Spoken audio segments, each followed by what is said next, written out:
How are you, Alan? I'm good. I'm good. Very busy. How We're are you? back We are. from a well-deserved Easter break. I don't know about you, but it wasn't a break for me. I just had a lot of work to do. Oh yeah, I sort of started a job, so I'm either working or doing college work. So Yeah, it's been hectic.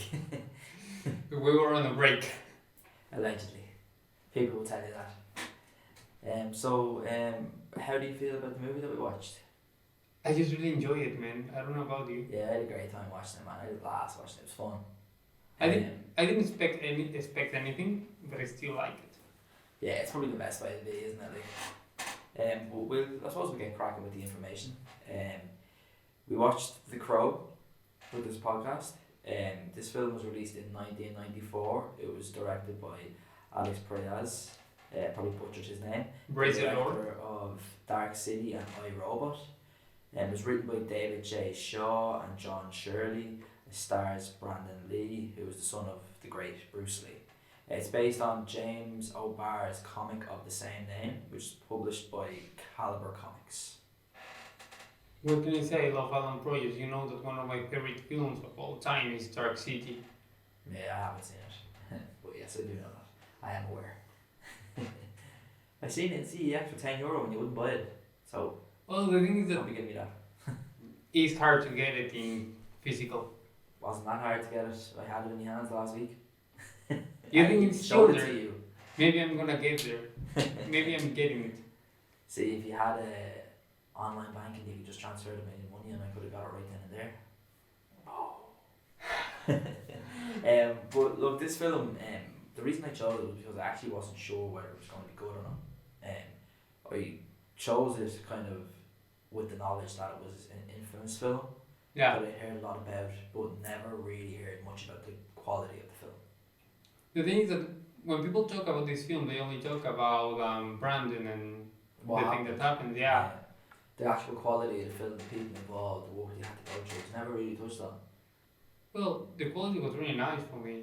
Yeah, but like in hindsight, a lot of people who would bring it up nowadays, just like, oh, that's that film that Brandon Lee died on. It's not ever caught, but actually, yeah, that's a really good film about X, Yeah, Y, isn't and Z. It's always just, no, Brandon Lee died in this film. That's it. Yeah, they only focus on the dark things of the film. Yeah, exactly, and it's actually like good to it. Like, I Well, really enjoyed it. there's not bad publicity. There's only publicity. Well, when your lead dies, like, that's bad publicity. Well, but people start talking about the film and go to theaters to watch it because of it. I don't know about that now. That's very dark, Emilio, that you think the lead being shot dead with a problem. No, it's like Rust. Not bad publicity. People- That is horrific publicity. People are I'm gonna sorry, watch just, it just just, because. just, I'm just going to cut Emilio over a second, right? Just to give a little context to the situation, right? This film is infamous for the death of Brandon Lee on set 3 days before he was finished filming. An unchecked prop gun, similar to Helena Hutchins on the set of Rust in 2021, was shot and at Lee, and it mortally wounded him. Okay, the difference between this situation and the situation with Helena Hutchins in Rust was that in this situation, he was shot dead while filming a scene, whereas Helena Hutchins was shot by Alec Baldwin in, I don't know, some sort of a mock or some sort of a practice session with the gun beforehand. So that's why this is so infamous, and that's why me and Emilio are having a little bit of back and forth there about the publicity aspect to it, just for context. I don't want to think people that I'm a bad person. No, I don't think you're a bad person. Like I don't understand it, but I just think that the death of your star, that's just bad publicity. I know you can walk and you can compare it to some other films that have come before and after it, but I just think that the death of your star 3 days before filming, that's horrific publicity, surely. But it was kind of, I don't want to say funny, but it was kind of curious the fact that Brandon Lee dies on the same scene as his character in the film. That's some dark way of looking at irony, man. It's irony. Yeah, man, as I said, it's a dark way of looking at it. Alice wouldn't be too happy with your ethics now. Hello, Like Alice. your morals. Yeah, Emilio's a bad man. Maybe just curious.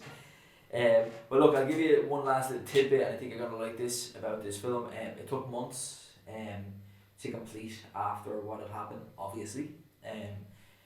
It was supposedly a hard decision for everybody to come back and work on it. I completely understand it.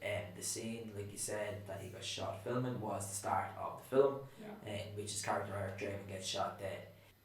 After they decided to continue, they used his stand-in and superimposed Lee's face onto it for that opening scene. Alright? Guess who the stand-in was? I don't get it. Chad Stahelski, director of the John Wick franchise. No way. Yeah, man. That guy. Yeah, he was the stunt man for Brandon Lee's character in this film. So he stood in and he did the work for them scenes, and then his face was superimposed and it was rewritten slightly, I think, as well, for the start of the film as well. Well, we didn't have. I didn't even notice it, to be honest with you. Both times I watched it, I didn't notice it. Well, we didn't have the technology we have these days with CGI. The technology was there in the 90s though, because I don't know if this was in the 90s or this could have been in 2000, but It was 90s. I'm not on about this film. I'm on about the use of CGI to superimpose on people's face. Yeah. Because it was done in The Sopranos when Tony's mother dies as well, and there's a whole scene where she's just CGI in the episode. So like this was, it could be done. Yeah, I wouldn't say it was bad now, but Well, I didn't notice it. Yeah, I suppose now that we know the context and like the time and place, you know, like just a few days before filming, Yeah. it was the opening scene where he gets killed in the film.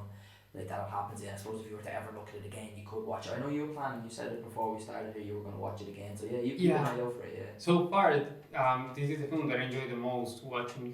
Yeah, I had a blast watching it, I have to say. The film is not great, it's good.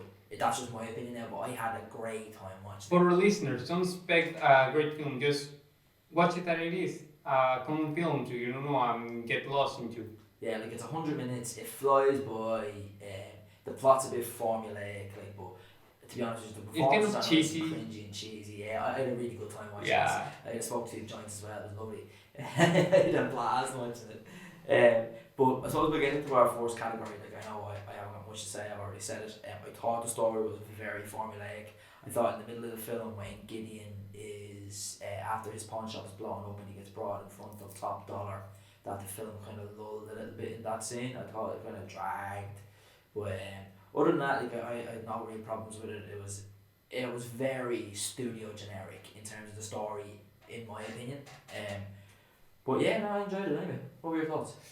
In my case, the film runs really, really fast. I would add it like 20 more minutes to get into more secondary things. Like what? Just out of curiosity. No, yeah, for example, Sarah's mother. From. But that wasn't when, the plot point. Yeah, but from one night to Oh, sorry, no, another. Darla. Sorry, you're correct. Darla is. Yeah, from one night to another. Sorry. Oh, I'm a good mother now. Or, for example, the policeman. Oh yeah, well he had like a number of it was like he was like 10 DC or Marvel superheroes rounded into one with the amount of heroes he had and the powers he had. It's like I was a detective where something happened. Now I'm a police. But what happened? Yeah, well I was actually in relation to Darla there.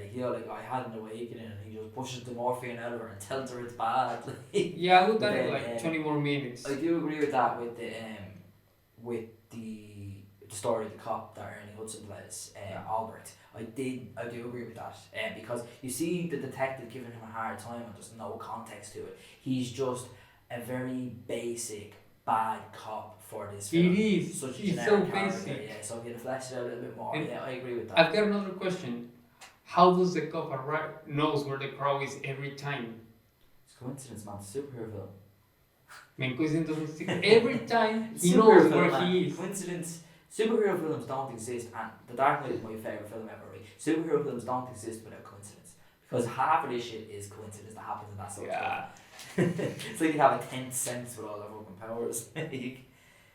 But do you have anything you want to add to the story flow? Like I know, like I said, I thought it was very formulaic. Like, No, I actually kind of really enjoy it.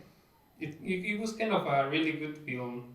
I don't know about it, but the scenes on the rooftop when he's playing the guitar was too much for me. yeah, I got a good laugh out of that, man. That was really like, it breaks my connection with the film. With like, what the heck? But he is a guitarist in a band. Yes. And in fairness though, there's a flashback scene to him playing that same song to her. So from a context standpoint, I understood it. I got a good laugh how cringy it was. Yeah, the But film is cringy. but they explain it like through the flashback with what's her name? Shelley? Shelley, yeah, they explain it with Shelley with the flashback because you see him playing that same Yeah. song to her, like, so I Ooh, haven't Alan too didn't much of learn an the issue. name of the girl. Shelley, I forgot, but she's a minor character, man. Yeah, but this time I know all the names and you don't. We'll see about that. The thing is Alright, that so actually, sorry, go on, continue. the Just in thing case is the that story flow. like I'm the crow. I'm gonna, I'm against the crime, but first, before taking out the crime, I'm gonna play the guitar in Well, in he's my not room. against crime. He's going around committing murder, man. And he Well, doesn't say anything about being against crime. well, He's literally going before around killing people. Like. before killing these bad guys, I'm gonna play the guitar on the roof. No, actually, that's not what happened, man. When he puts on the makeup, he goes straight and he kills Tintin first. Yeah, but when Jumping he's around. playing the guitar, Yeah, he plays the guitar after that, so he's already killed somebody. Okay. That's what I was saying, yeah.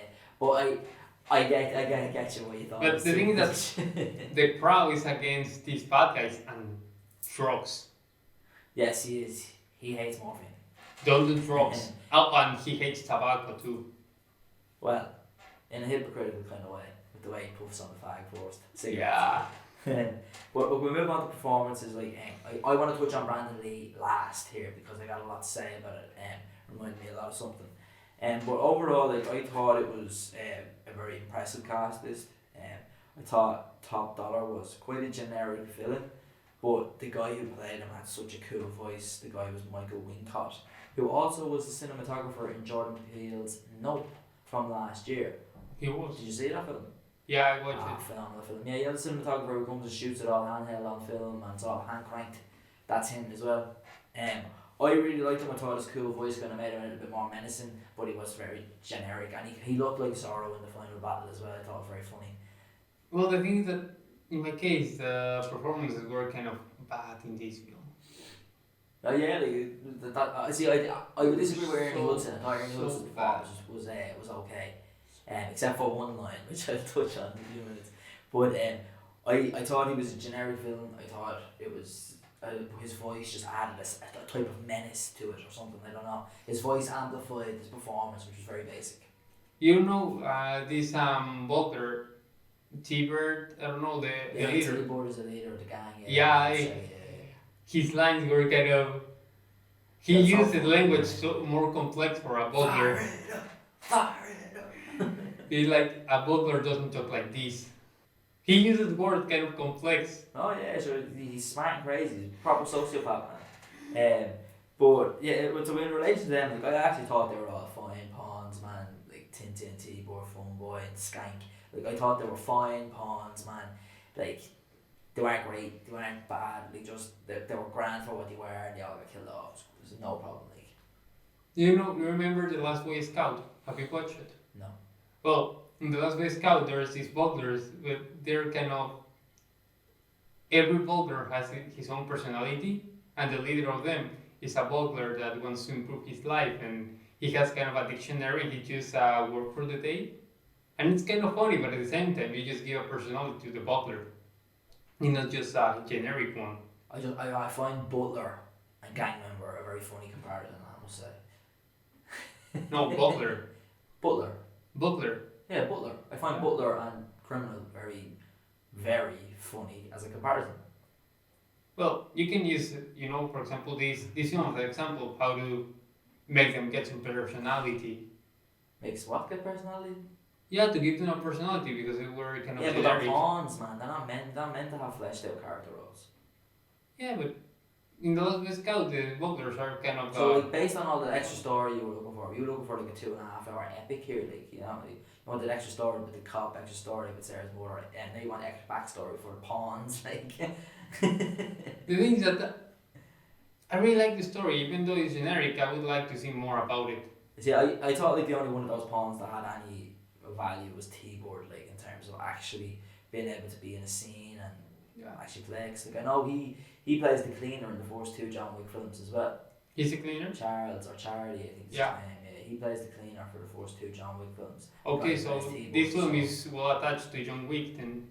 Allegedly, yeah. Ernie Hudson as Sergeant Albrecht. Thought he was fine. Thought it was alright. He had good chemistry with the other cop. When she's giving him the file, I thought he was perfectly fine in the film, no problem at all. Although I did find when he turns to Eric the second time he meets him in his apartment and he's still wearing the hat, and He asks him, "Are you a ghost?" I thought that was so funny considering Ernie Hudson in Ghostbusters, man. I thought it was a great And line. another thing with the cop, you see that the cop says, "Oh, I'm getting divorced," and then you don't see what do you mention if you're not gonna watch it. Because it's showing why he's down on his luck and he's making mistakes and shit like that. It's giving context to the type of character he is at that Yeah, moment. but it doesn't give any resolution. But you're not meant to get a resolution. The film is not Sergeant Albright, it's the Crow. Yeah, but he's a secondary character. He's probably the tertiary character, to be honest with you. Maybe even the fourth character when you consider Top Dollar and Sarah and then the Crow himself. I've got a point there. Yeah, I know Well, you do. The cop would be like Gordon. No. Yeah, like James Gordon for No, the I Crown. think, well, yeah, but like, if you're looking at then the Batman films in particular, right, then you say specifically, just say for argument's sake, with the Dark Knight, right, you're looking at then him being fourth fiddle to Batman, Alfred, and Joker. So it works the same. Gordon's The fourth character? yeah, but Gordon is fleshed out by like a master director. You know what I mean? Yeah. Like, this is done by not necessarily anybody who's bad or anything like that. But you know what I mean? This is like a 100-minute film. It's swift. It's brisk. And it probably would have been heavily affected by the death of Brandon Lee. I'd say they probably changed an element of it. Probably no, it could have been 2.5 hour epic. We don't know. Yeah. Now that we touch the topic about Batman, I don't know about you, but the scene itself, the scenario of the film, reminds me to Batman '89. Yeah, I thought it was very De Niro's in Batman Begins. And I thought Yeah. then the way it was actually visually represented, it was very Blade Runner. And actually, And I love that. Dark City, the next film from Alan Proyas, is kind of the same buildings, but in he improved it.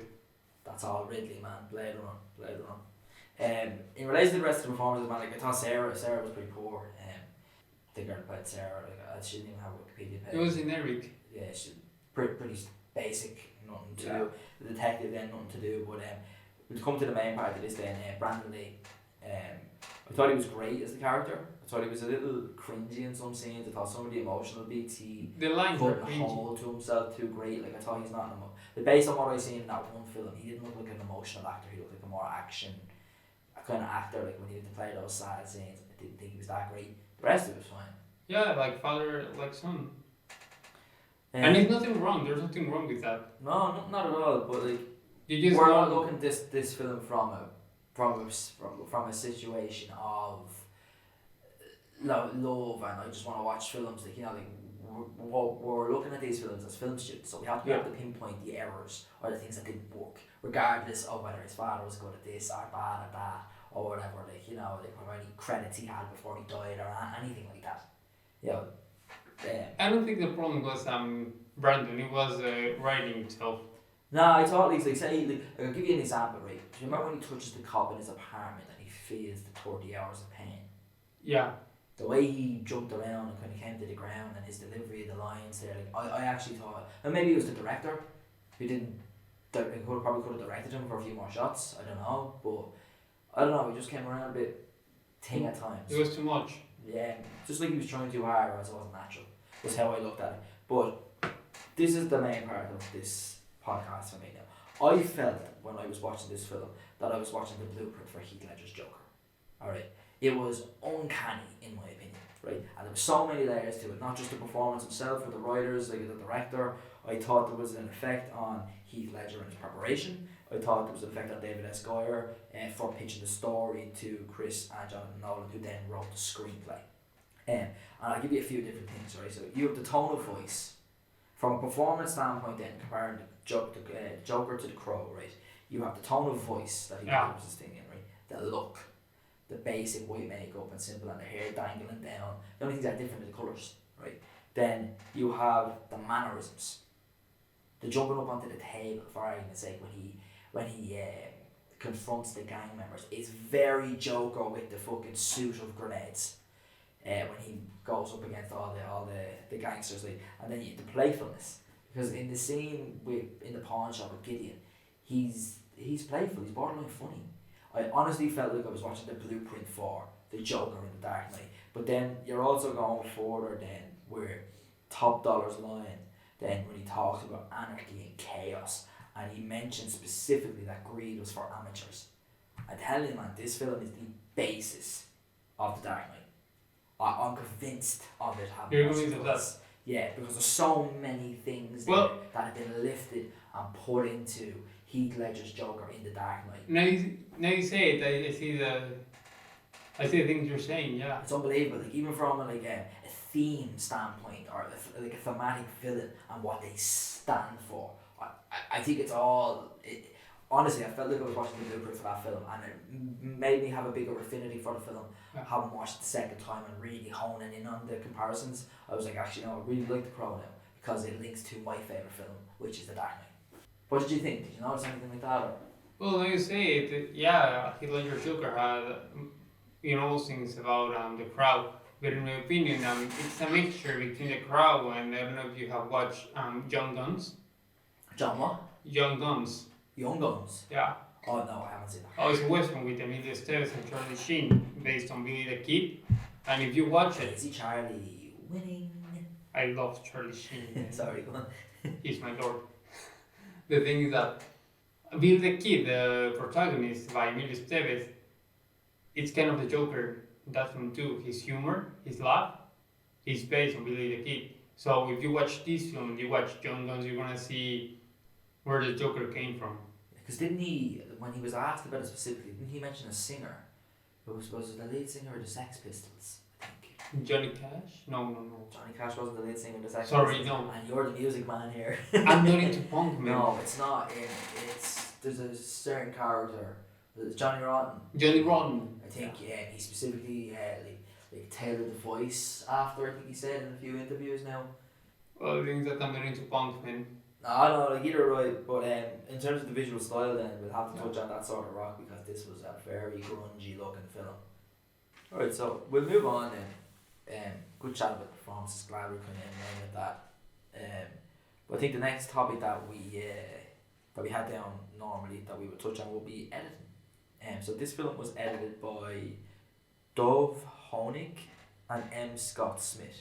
Is he related to John Wick? No, I did look up these people afterwards, and they actually haven't done too much. Yeah.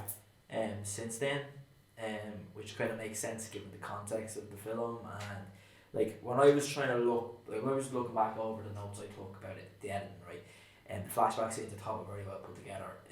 You can almost see the Requiem for a Dream's influences there. Like, it was very flashy and quick and snappy. I really thought it was quite good, particularly the flashback scene, but particularly the first flashback scene.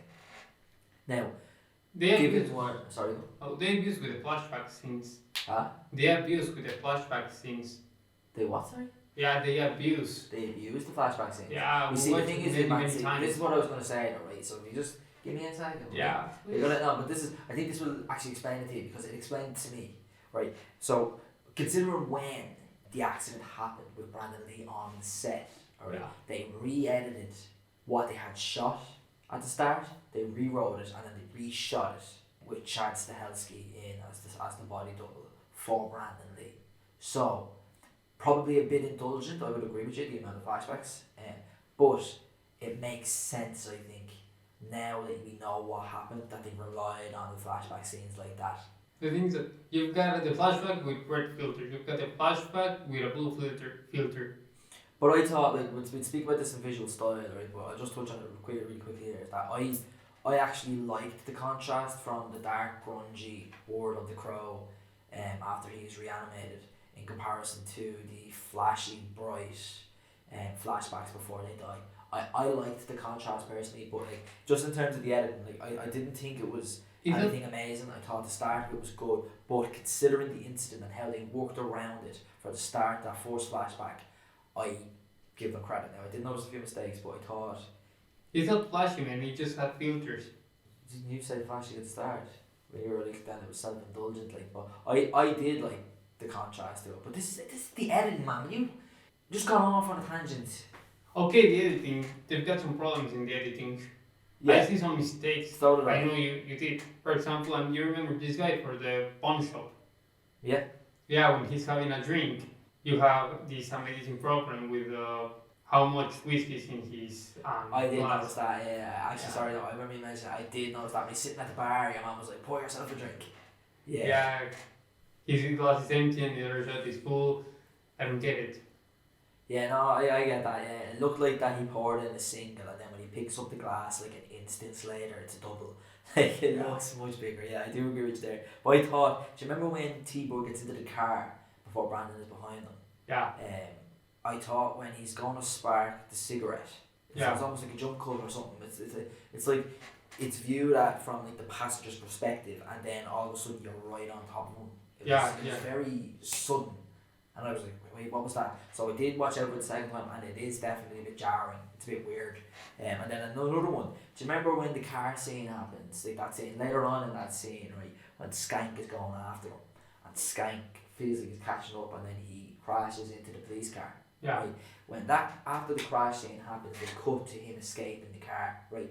But they left in. I don't know whether they started the scene too early on the cut, or whether they had the camera too low, right? Because there's a light coming from in behind, right, and it goes directly under the car, and you can tell that there's not another car on that side after crashing into him. It's so blatantly obvious. I think that is the most complex scene in the film. The car scene. Yeah, it's the most complex. The chasing. The chasing, yeah, they built a whole city for that. Yeah, no, it was very impressive scene. All streets, yeah, it was really nice. Another thing is not anything, but it's about the story. And when the cop arrives in his own car and tell the crowd, "Hey, get into my car," and you remember? Yeah. Yeah. But he's following him on the roof. Yeah, he's falling on the roof. After already having met him twice. No, but one of which was in the apartment, so he knows. the thing is that when he get off the cop's car, you can see blood on the seat. Why? What leads up to him getting chased there? Has he already killed? Did he kill Skank? Because that was the four person. Because that's when he starts. Yeah. After he kills Skank. Well, that makes sense then because they touch on it later on because he starts to lose his powers after killing the four people. After killing the four people who hurt Shelley. He starts losing his powers. Yeah, because that's how he dies at the end. He's losing his powers. You remember then when he's fighting with Top Dollar, he gets shot. I thought he lost his powers because of the crowd. His bird was weak because his bird got shot. No, I thought because he goes back to the grave. And you remember he's like almost like passing out at the grave before Sarah comes back to him. Like my interpretation of that was that, and then even the way he comments like I was invincible, but I'm not anymore. Later on, like I thought it was a case of he's done his mission, he's gone back. And that's why he was losing his powers or his immortality or whatever it was that was taking over him at the time, like the power of the crow. Well, getting back to the editing was kind of fast in many ways.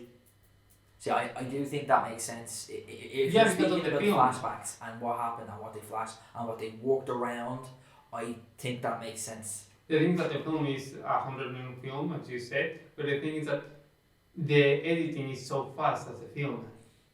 Yeah, no, I thought it worked at some points. It doesn't let you breathe. Yeah, no, I thought it worked for the most part, except for the mistakes that we've noticed. Like, You need a breathe sometimes. yeah. But again, is that a byproduct of what happened? Yeah. Like, why are them breaths built into it and we just didn't get to shoot it? Because say we had a lot of people who wanted to come back and some people were like, no, I don't want to come back. And we don't know the ins and outs of every single individual's decision based on what had happened. So like I think there's so many questions. Like I think it would be a fascinating read about the production, like before and after. Yeah. I think I'd love to find out more. Is there a book about that? I don't know. I just just If kind of it, um, spitballing. I'll be glad to read it. Yeah, if that's so good, I would really like to read it now. But we'll talk about then something that I actually think we're both going to have a fair whack to say. The visual style of this film. Love it. Yeah, I thought you would. It's like watching a comic itself. Yeah, I would agree with that. Yeah. It's no Into the Spider-Verse, are we? It's not what? It's no Into the Spider-Verse, which looks like a bit. No, it is not, man. But I even thought like some of the effects were actually alright. You see, like, there was one scene where he jumps off a building and he comes down like 3 or 4 floors across the street onto the top of another building. And I actually didn't think like, but you're putting into context the time that it was released in. I thought from '94, even when Eric was coming out the window and the glass and coming towards me, for '94 that would have looked pretty good. I would say, yeah. For '94 that would have been pretty good, I think. And if you watch later on Dark City, you see Alan Proyas' style. I must watch that at some point now. Yeah, the city See, style. I've watched It's like a living so city. I know his still. style. But I watched iRobot, so I must know his style. No, I'm only joking, man. I haven't watched iRobot in many See, years. for me, like the visual representation of the film, like it was definitively Blade Runner. Like I really do feel that, like in terms Yeah. of the colours and everything like that as well. Like, maybe not in terms of the neon colours, like, but the neo noir type of film that, or noir film that Blade Runner is. But I do think from that kind of dark, kind of washed out colour look, it was very Blade Runner, my opinion. Have you watched Alita Battle Angel? No. Oh, that film drinks When a was lot. The world of that film drinks a lot from the When crowd. was that film? 2019. 2019. Yeah. Oh, the one that was done by Robert Rodriguez there a few years back. Yeah, with James Yeah, Cameron. I heard about it. Yeah, I never went to see it. But yeah, no, I know the film you're talking about. Sorry, the way you worded it, I thought you were saying that like The Crow took inspiration from that, and I was like, wait a second, I heard years not wrong. No, that film the inspiration for. Well, it's a comic. It's a film based of a Japanese comic, a manga. But there's a scene in a church which is kind of very similar to the ending of The Crow. Okay. Of The Crow. I actually did forget to mention this. Since we're on visual style, we will talk about the cinematographer, which is Dariusz Wolski. He has done Dark City as well. He also was a cinematographer for the Pirates of the Caribbean films, and he has been a frequent Ridley Scott collaborator since Prometheus. I love Ridley Scott. It's great. Prometheus, sorry, is it? Oh, Prometheus was really nice. I don't know what people I haven't seen it in a while now, but it was very intellectual. I think at the time I was expecting more Alien when I went to see it first of all, but I think I would like to watch it again. I think it'll age very well. In the next 10 to 15 years, I think it'll be looked back on. Like similar, you're not ready to like say you're comparing it to the Thing, John Carpenter's The Thing. That was hated at the time, but now it's looked back on. I think The Thing is a phenomenal film. I haven't watched it. Oh man, That's my list, man. Amazing, man. I have it actually at home. It's great. But I thought now that the film, since we're talking about punk earlier on, I think this is tie-in. I thought, and it was mentioned, I thought the grungy kind of look to it was very, very fitting. I thought one scene then before the arcade games at the start, I almost think you hear Nirvana playing in the car as the gang are driving away. Yeah. And it just felt very grungy in terms of the look and the feel and the sound of the film. Like you're looking at the washed out colours, it was dirty, it was danky, like a lot. It was even from some of the songs, like the song the girl is singing in the club, the blonde girl who was on the stage. I even thought it kind of didn't really make much sense. I thought it was a perfect encapsulation of grunge. I thought this film was. The thing that I don't know if you remember the late 90s or early 2000s where everything was kind of dark. Mm-hmm. Yeah, this film is kind of marks a tendency. And it was one of the first one who shows, this kind of lighting. Yeah. Have you noticed the lighting in this film? Yeah, no, I really enjoyed the look of the film. I thought the cinematography like altogether was great. Like it wasn't just angles and whatnot. Like I thought his use of lighting was very good. It also reminded me to Underground, the vampire film. Remember? The one with Kate Beckinsale. Yeah. Underworld. Underworld. Oh, Underworld. Yeah. I haven't watched in years, but I just remember the lighting so much, and watching the crowd reminds me to the lighting in that film. Yeah. No, I think It was a very tendency apt in the 90s, even with Armageddon, you get that kind of lighting. Yeah, I suppose Armageddon, like, there's a lot of time spent in space, or like it would have been dark. You can't put flashy colours up there. No, when they're in the NASA, they use that lighting. Yeah, it's been too long since I've seen Armageddon. It must actually no, I don't think that film is worth watching again personally, but Just for the score, back, just for the score. But again, like we spoke about, I liked the contrast and flashback scenes. Thought it added a bit of vibrancy to the film. Don't get me wrong, like not necessarily out of place, but in terms of like the flashing red lights, like it obviously it doesn't follow like a similar flow, like, but I do think it was a good contrast. Like his life was colourful, it was bright before what happened. No, I think afterwards with Shelley being dead, I think they put it red because of the plot. Because of the plot? Yeah. Why so? The way they are killed. If you see the flashback, they got tons of red. Yeah, I know. That's what I just said. Yeah, I think it's because of the plot, not because his life was kind of bright. No, because I don't think red is the only colour that says flash in those flashbacks. So I think I interpreted it a little differently. I must say. But I thought then the Blade Runner inspiration, like I said, and there was numerous shots, but the opening shot in particular was very Blade Runner. Fucking the miniature sets and stuff like that. I thought it was a very cool shot. Now it looks a bit done to death, like I'm sure in other films, like, but when he is approaching Tintin and you see him coming towards Tintin, but you're looking at him through the fire. I Yeah, thought that was very nice. I really liked that. That was a cool shot.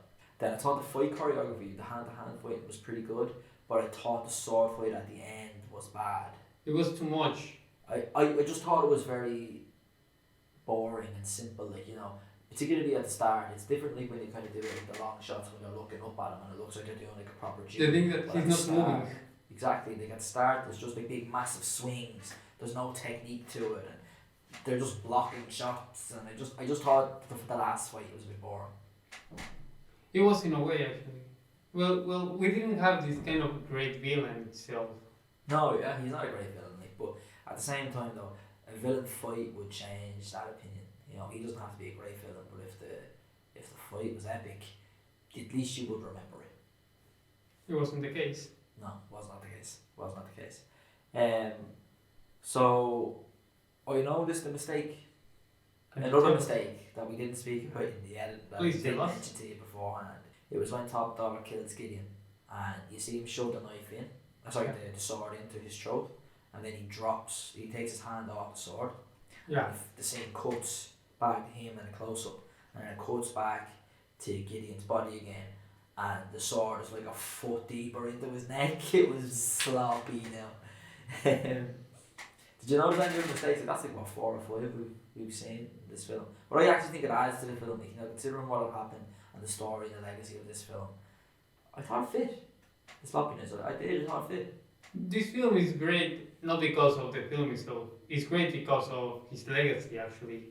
Yeah, and I think having like his legacy nearly 30 years out, what's 29 years since the film was released. Like, I think the legacy of this film, it's now looking back on it 30 years ago, it's taken its place. Like, it's inspired numerous things, and not just mocks. Like, like you're looking at say the Sting in WCW back in the 90s doing the Crow Sting and stuff like that. That was a hugely popular character as well. Like, so I do think there was a bit of a market there like, that we probably didn't know about. But I think like you're looking at Joker, you're looking at some more of those kind of sci-fi noir films that have came out since then. There's an inspiration there. It's had a good effect on the industry in my opinion. Ah, that's a way of immortality. Yeah, it is.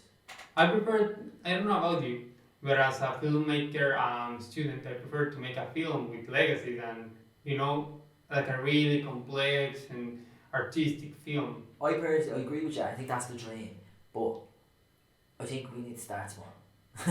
Well, But go on, continue. Sorry. I would like to work in a films as a crowd for first. Yeah, no, I understand that. Yeah, I do get that. Like, it's a lot of fun. You have a good. Well, time. maybe Looking at it, one there was one man shot in the film. But like you're looking at the film as a whole. Like, imagine being the writer on that film, like leading into them cheesy lines, like Yeah. or like the designer on that film or the cinematographer on that film. Like there were some people, good people working on that film. Like even Chad Stahelski. Like I wonder if I know he was the stunt double for Brandon Lee, right? But I wonder did he actually have anything to do with the fight choreography? Because honestly, like I thought the fight choreography was pretty good hand to hand, particularly Tintin and the Crow at the start, the force fight. I thought that was a very impressive hand to hand sequence now. Okay, I'm gonna make you a question. You only can keep one thing from this film. What thing is it? I can only keep. Yeah, one thing. Well, what do you mean? Your favorite thing from My the favourite whole thing in this film? Yeah. Oh, actually, that is our next topic. Perfect segue. And my favourite thing with this film was, in hindsight now, after this conversation, the second watch, it was the Joker inspiration and Dark Knight inspiration. Right? But before all that, my favourite thing was the cringy dialogue and how they leaned into it. Like, I loved it. Like I actually have like five examples here that I loved. Like I loved when the Crow turns around to Gideon in the pawn shop and he goes, "Is that gasoline I smell?" I thought that was hilarious. In my case, I love the city itself. I love the sceneries. The what, sorry? The sceneries, the city itself. I miss those days where when studios make the cities and make the streets and it wasn't all CGI.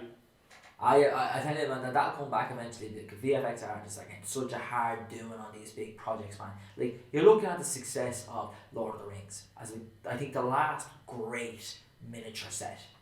Like, and I don't mean stop motion. Like, stop motion is obviously amazing, like, but I don't know about that. I'm about using miniature sets like that for realism, because it's very easy to get a camera that fucking No, you've got it. bigger. You've got the Star Wars Revenge of the Sith. They use kind of tons of miniatures. You haven't Yeah, watched but fuck Star Wars, man. We already discussed this. Lord of the Rings better, a million times better. No, we're talking about the sceneries and the miniatures. Yeah, Minas Tirith and Helm's Deep. Yeah, that's what I'm talking about. Man, watch Utah and Mustafa. God no, I might ever watch Star Wars again. And Ray's maybe coming back. Like man, Kathleen Kennedy needs to be fucking fired. I This girl agree. is running that shit into the ground. I agree, but I'm talking the Star Wars before her. I'm talking the old Star Wars, man. Ah man, the old Star Wars films. Yeah, the old Star Wars films. Yeah, that it takes 20 years to like. Yeah, that kind of films. Yeah. Fucking Star Wars fans. Anyway, right, I'm gonna continue on with some of my Continue on. because I loved this shit, right. I loved when Sarah, right, this is the only good part of Sarah's performance, and it's not even that good. Hence why it's that cringy, funny line. Onions make you fart real bad. I loved it. It's so stupid, but it's true, and I just thought it was great. Another example. I feel the lines were reading like from a 15-year-old teenager with a broken heart. But it kind of fit her character, like, you know what I mean? Like, she's devastated a year out from having two people that look after her killed, like, and she says something stupid, like, she is a teenager. So I thought that kind of fit, but I again, just these stupid lines are so funny, man. Like, there was another one then, and then when the cop, the Sergeant Albrecht calls the Crow a mime from hell, like, and then when Sergeant Albrecht later on is talking about the amount of cops that are around, and he goes, it's like they're giving away donuts. I just thought this was great. And then another scene. Man, they're called one-liners. Yeah, like they're great. Like they're so awful. Like I just had such a good time watching it. I thought it fit with the tone of the film. Unfortunately, I think the film would be remembered a lot better if he didn't die as that kind of sort of slapstick cult following of a film. But another one that I thought was great, and this is Please tell us. This is ties into what I was on about with Brandon Lee's delivery and some of the lines when he turns around and he goes, I thought I'd use your front door. Oh yeah, I remember that, man. So you written all these one-liners. Yeah, man, I fucking loved them. It was great. Like even I think I had one more as well, but it wasn't necessarily a line. It was more of a scenario in the film, so like it didn't fit. So I took it out before rewriting the notes. But yeah, like that was my favorite thing. Like and then your favourite thing was obviously like the sets and stuff like that. Yeah, the sets, yeah. And the design was very impressive in this film. Like, I do love the miniatures myself, man. So what would be your score? I really enjoy it. I really love Alan Proyas. I'm gonna give it an 8, man. An 8? The thing is that I've got a great time watching it. Yeah, and I suppose there's a sentimental thing with it being your favourite director or the director of your favourite film. Yeah, he's not a favorite director, but he's the director of one of my favorite films. So, and I see, you know, where all this aesthetic from Dark City came from. Yeah. That's why I get you. I give it an 8. That's why again, like I have my initial score as a It's 6, right, and then I was rewriting it last week, and I went 6.5, and then talking about it today, I'm up to a 7 now, like because like again, like you're seeing how it influenced one of your favourite films, like I'm seeing how it influenced one of my favourite films. Yeah. Like I think this film has a legacy there. It's probably a little bit untold, and it's much more than just Brandon Lee got shot on set. Yeah, it's a shame they only focus on that. Yeah, it is a shame. Give it a shot, people. Yeah, no, do. It's fun. Watch it. Get whacked and watch it. You know, great. It's a film that I recommend the most from all the films we have watched so far. See, for me, I like a more personal film. So, for me, what was the first film we did? Requiem for a Dream. Yeah, no, not that one. Another Round was the best one. Another one? For me, personally, yeah. Yeah. I thought it was unbelievable. But it's now your turn to pick, my friend. It's not my turn this time. But look, we went for that kind of change of pace after Magnolia, kind of ate us a little bit in terms of like 6 hours of watching and everything like that. Like, so if you want to go back to the list, I don't mind. I'll be up for another epic now. You know, I'm super busy now that I got my job. I'll pay that rent. But I have absolutely no problem watching another epic. You know that? Yeah, I think we should watch another epic, man. Okay, bear with me a second. So the epics that we had written down then as possibilities were Apocalypse Now and Eyes Wide Shut.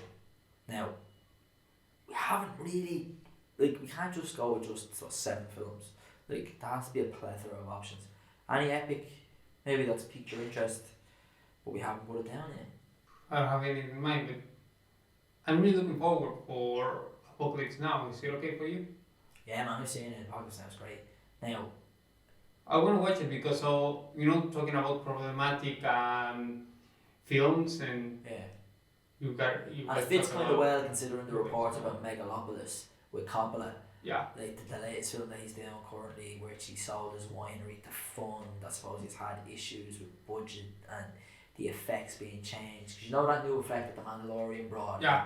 where it's almost like you put a mirror on top or something like that, and you can project whatever you want down, which is a fucking unbelievable idea. The Batman uses as well. I know that they had to, or reports stated that they had to stop using that piece of technology and rein back into green screen. So I don't know what the fuck went on there and will it be noticeable in the film. But like, They need to get back to green screen. yeah, they had to go back to green screen. I don't know. They reckon it was budgetary issues, like, but it's kind of like your choice of Apocalypse Now is so fitting considering them reports that came out a few weeks ago, and that Coppola is now going into post production on his latest film Megalopolis, which has had similar issues and it's nearly bankrupted him again, like Apocalypse Now. I'm gonna watch Apocalypse Now, and I don't know if you knew it, but Martin Sheen was gonna die in that film. Oh yeah, there was loads of them. I think Martin Sheen had a heart attack. Yeah, Martin Sheen it was so problematic. So many of them had issues on that set. Like, that sounded like such a tough task. Like, even looking at the pictures of Coppola as he's doing that film, like, is Martin Sheen, father of Charlie the Man Sheen. Charlie. My lord. Ah man, Brando's in this film for Christ's sake. Come on, Brando. He steals this film as course, man. Wait till you watch it. Oh Wait no! till you watch it. Like, Oh, this film Brando is phenomenal. Like Brando is I always watched the right. Redux, man. Like, I watched the redo or the Redux, whatever way you say it, and it's like 3 hours and 15 minutes long, man, and it's epic. Okay, and I mean the scope, man. The editing is done by Walter Moore as well, who this our is something editing teacher has pushed on those. let's say for energy after watching it. Yeah, because this we're film is great, man. this podcast is We'll about go the with problem. that then. But We'll go yeah, with that then, yeah. Apocalypse Now is up next. we've got people. You should watch it too. Yeah, no, I'm actually looking forward to rewatching this now. So You could almost do a whole podcast series about epic war films. it would be great. Yeah, no, but this is a special film, man. I think it warrants multiple watches. Like, I've only seen it once, Yeah. so I'm really looking forward to watching that one again now. Well, that's great, man. Yeah, so Alan, it was a pleasure talking to you as always. oh yeah, this is a great film, man. I had a great time discussing it as well. Like, so much fun. I would definitely recommend the film. I give it a 7 out of 10, but high recommended for watching. High recommendation. So people, let us know what you think about the film, please, and please reach us in Instagram. Many people have sent us messages. Thank you for your good vibes. I didn't know that until today, because Emilio is media man. Oh, we're famous, That's great to Alan. know. We're famous. Excellent. We're Very famous in much. Europe and America You too. better not keep me out of the loop when the money comes in. Right, media man. No, we don't have money. No, no. Yeah, so Apocalypse Now next, and we're going to have to discuss what the plan is in terms of like, you going home and shit. How we're going to do it, what we're going to do and stuff like that, you know what I mean? Timing and Yeah. everything. Probably a few weeks off now after Emilio goes back to Mexico, to his palace. My palace? Yeah, you a palace man, you I know? don't have palace. Liar, he was giving out about something the other day there, and he was just like, I left the cushy life in Mexico for 3 years. I'm not. Rich man. I'm not. Yeah, right, so look, we'll wrap it up. I'm sure Pat wants his equipment back. Thanks again to TUS for the equipment and the edit suite. And you guys enjoy Big Cock and enjoy life. I hope you have enjoyed your Easter break.